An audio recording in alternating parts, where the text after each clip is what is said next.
2Gals ProPainting is where you find us today.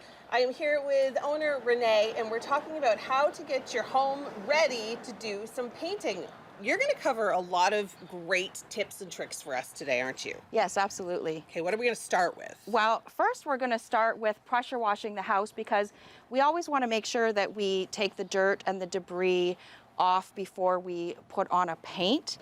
So that's definitely the first thing that we want to start off with. Even if it looks clean, like I know when you look at a house, you're like, that's not bad. Yeah, if you look at this house here, it looks like it's pretty clean, but there's always going to be dirt, you know, from the rain and the wind. It's going to blow, you know, dust and dirt and everything. And if it's been a few years since you've pressure washed your house, you definitely want to. Okay. Because I don't think I've ever pressure washed it. Yeah, right. And a lot of people don't, but it's definitely a good idea because, you know, there's going to be a light film of dirt on it, and if we put the paint right over top of that, then it's probably not going to stick as well as we want it to. Okay. And also then you're going to have like little pieces of grit and dirt underneath the paint, and you know, really we just want to do the best job. Exactly, right?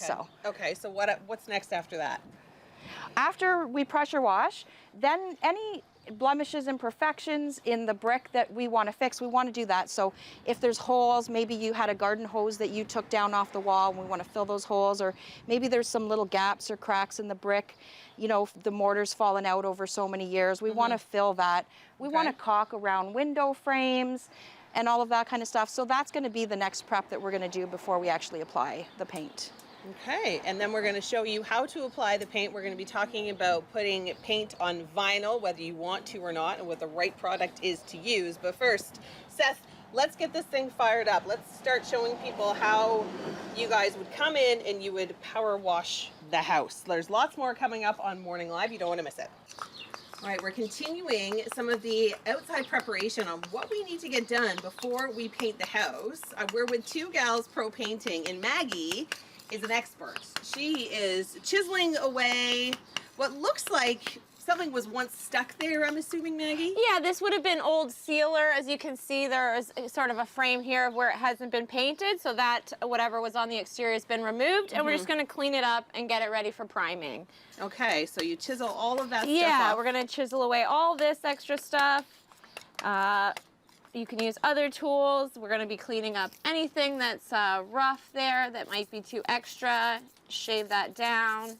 Everything that we want to remove so that we have a nice smooth surface for the paint. Okay, and now this is next. I'm not going to do this because I don't know how. Yeah, so this what we have here. Take over. Set that down. What we've got here is a mortar fix. Okay. And we're just going to be using that to fill in any gaps that have occurred. Over time, it can dry and chunks can come out. So we're just going to be using that to fill in the gap. Doesn't matter what color it is because we are going to be painting over it.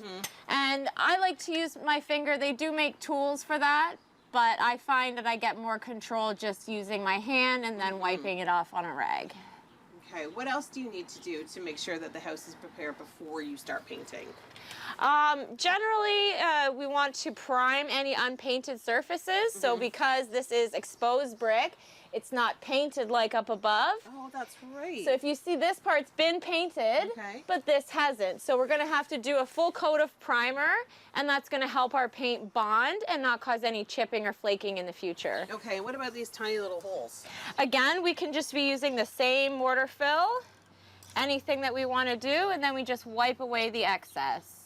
Okay, so it's kind of like working with drywall. It's basically the same process. You're just using exterior products that are going to stand up to the weather and that kind of a thing. Yeah, when you go to buy these products, if you want to try doing some of this yourself, what do you need to look for? So definitely it'll say on it whether it's exterior or not. They can obviously help you once you get to the store. This one's labeled as mortar fix. They also have concrete fill.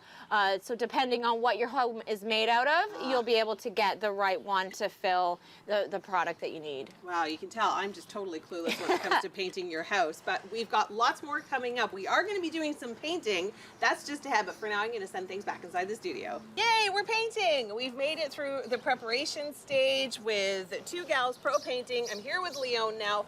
We've got Katie up on the ladder. She's doing a great job doing what she does best. Now, what's the difference between painting a house that has brick or siding or or what kind of paint do you use? I mean, I have so many questions. That's a loaded question. It's a lot.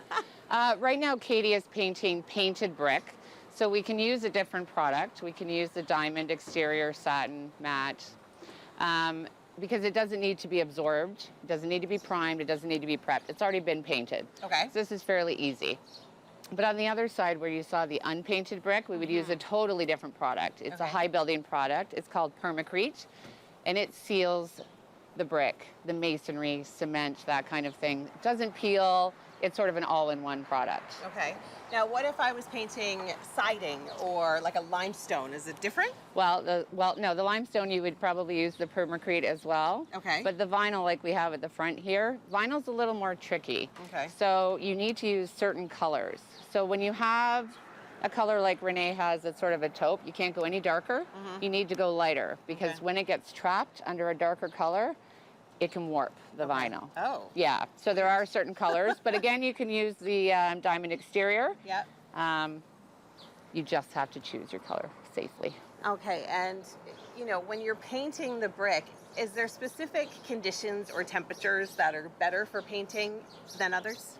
Well, absolutely. You don't want to be paint in the rain. We're not going to paint in the rain. You're not going to paint below probably +10, +8, +10. It needs to be that nice. That's why we're the busiest in the springtime, essentially. And on super, super hot days, it's going to dry too fast. So that it could leave brush marks, roller marks. You know, they need to be able to keep moving that paint and have it be wet. But if it dries instantly, it's not going to be as effective. So the earlier you start, the better in the day. Earlier or into the fall. Oh, that's smart too. But then the weather can get a little tricky, It can get tricky, and that's what my job is to work with that calendar and the schedule. Yeah, I bet. Yeah, stay on the Weather Network every single day. Yeah. All right, well, you're doing a great job, Katie. Coming up, we'll talk a little bit more about the different types of paint that you would use for such a big job, but a great job with 2Gals ProPainting. We're still painting. Seth is up on the ladder. He is painting a different material. Leo, what is he painting? Right now he's painting her soffits, and that is an aluminum product. So again, we're still using the diamond exterior satin. Now you can use that on older aluminum, you know, that's been on your house for 10 years or more. Anything brand new, aluminum siding, aluminum soffits, you wouldn't want to touch. You'd want to use a weather guard primer first. Okay. But in the event that this has been here for a little while, we can just go ahead and use our diamond exterior. What's the difference between the old and the new? How come you have it just doesn't adhere as well on a really new, soft sort of finish, right? So we just want to take that extra step if it's new. Okay. And what we're finding, the reason we're painting now for Renee's house, we're just making sure that we've color matched, giving it a fresh coat, because you can only get these things so clean for so long. No amount of pressure washing gets all the dust and the grime from the streets off it. But we're noticing predominantly, and a lot of people don't know, you can paint your eaves troughs, faucets, downspouts. No, I would never think. Yeah, but I think it's pretty. I don't think I've ever seen anybody paint an eaves trough Oh, before. we have. I bet. Yeah, and it's because you're seeing in the houses a lot of the new window frames are black. Black is a really, really popular color. Trendy, yeah. But you've got a taupe or a brown or maybe the white, and you don't quite like it. You don't have to reinstall all this, which is quite a cost for a large house. Yeah, I can You can just call us to come and paint it black to match. Okay, so if some people want to come and, or not come, but get you guys to come out and get some work done, where can they reach you? Oh, Google 2Gals ProPainting. All our social media will come up. Then you can call the office and I'll come out and do a free estimate for you. Amazing. All right, that's exactly what you want to do. If you need some work done on your home, thanks for having us. We've had a really informative time today. It's been fun and we've learned a lot. 2GalsProPainting.com is where you want to check things out if you want to get these gals out to help you out.